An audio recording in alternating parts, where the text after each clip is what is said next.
Assalamualaikum warahmatullahi wabarakatuh. Perkenalkan, kami dari ST22, titik 1 dan titik 2 dari kelompok A yang beranggotakan saya Ayus Kusuma dengan NIM E140 123 1101. Saya Evangelina Nafsu dengan NIM E4 4012 31 Saya Sofia Salsabila Putri Setiawan dengan NIM E44 0123 1068. Dan saya Dwi Haryanto dengan NIM I140 123 1093. Di video kali ini kami akan menampilkan tugas praktikum kuliah kimia kami yang mengangkat tema petani pintar versus pertanian pintar. Selamat menyaksikan. Pertanian pintar adalah bertani atau segala hal dalam pertanian yang berkesinambungan, yang kreatif, efektif, dan efisien. Di zaman sekarang, pengembangan dalam bidang pertanian sangat dibutuhkan yang memiliki tujuan dalam meningkatkan keuntungan dan memperkecil kebutuhan akan dana. Bidang pertanian saat ini tengah menyentuh generasi 4.0 yang memiliki agenda utama dalam transformasi digital di bidang pertanian dan pengembangan dan pemanfaatan teknologi digital di bidang pertanian yang mengerucut pada pertanian pintar atau smart farming, pertanian terukur atau precision farming, dan bioteknologi atau gen editing. Pertanian 4.0 tidak hanya berpengaruh pada produsen, tetapi juga berpengaruh pada konsumen dalam mendekatkan konsumen kepada para petani atau perusahaan pertanian.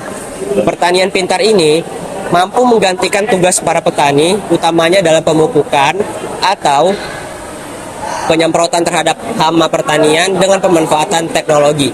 Pertanian pintar ini pula mampu membantu tugas-tugas manusia, utamanya dalam bidang pertanian, sehingga mampu meningkatkan output yang dihasilkan. Pada saat ini, petani tidak bisa hanya mengandalkan sistem pertanian konvensional saja. Petani harus bisa mengakomodasikan pertanian modern untuk meningkatkan hasil produknya dan juga efisiensi waktu. Petani cerdas merupakan petani yang mampu mengakomodasikan pengetahuannya, keterampilannya, serta praktik tradisional pertanian. Dalam pertanian, salah satu faktor yang terpenting adalah tanah, karena tanah mengandung bahan-bahan organik seperti fosfor, kalium, dan juga nitrogen, kejenuhan basah, dan juga tingkat pH-nya. Nilai pH yang rendah menunjukkan tingginya kelarutan unsur aluminium, besi, dan mangan yang dapat bersifat beracun bagi tanah. Nilai pH seharusnya dipertahankan pada kisaran 6-7 sehingga mencegah toksisitas dari unsur aluminium, besi, dan mangan. Kebutuhan basah adalah kemampuan tanah untuk melepaskan ion klorur sesuai dengan derajat kejenuhan basah. Tanah akan sangat subur bila mengolah mesin kejenuhan basah lebih dari 80%. Kejenuhan basah yang tinggi menunjukkan kompleks pembakaran ion didominasi oleh kation-kation basah, dan jerakan kation tersebut memberikan informasi unsur utara yang dapat memberikan pH pada kisaran netral. Organik seperti fosfor yang rendah menunjukkan juga rendahnya unsur hara dan mineral dalam tanah. Fosfor yang rendah biasanya disebabkan oleh pencucian dan erosi.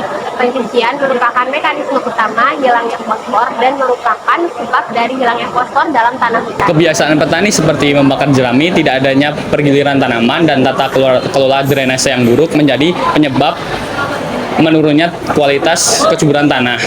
Oleh karena itu, petani dapat menggunakan teknologi berupa soil testing kit, spektrometer inframerah dekat, dan drone. Teknologi soil testing kit memungkinkan petani untuk melakukan analisis tanah dengan mandiri secara cepat dan mudah. Soil testing kit biasanya menggunakan alat berupa pH meter, alat pengukur kelembapan tanah, dan alat pengukur nutrisi tanah. Spektrometer inframerah atau NIRS memungkinkan petani untuk melakukan analisis tanah secara cepat dan akurat. NIRS biasanya dapat mengukur nutrisi tanah berupa nitrogen, fosfor, dan kalium. Penginderaan jarak jauh seperti drone dapat memudahkan petani dalam pengamatan tanah dan tanaman. Penginderaan jauh ini dapat memberikan informasi berupa nutrisi tanah, kelembapan tanah, dan kandungan yang terdapat pada tanah. Sekian dari kelompok kami, mohon maaf segala kekurangan dan kesalahan. Kami dari kelompok K, dengan ini undur diri. Sekian, terima kasih. Wassalamualaikum warahmatullahi wabarakatuh.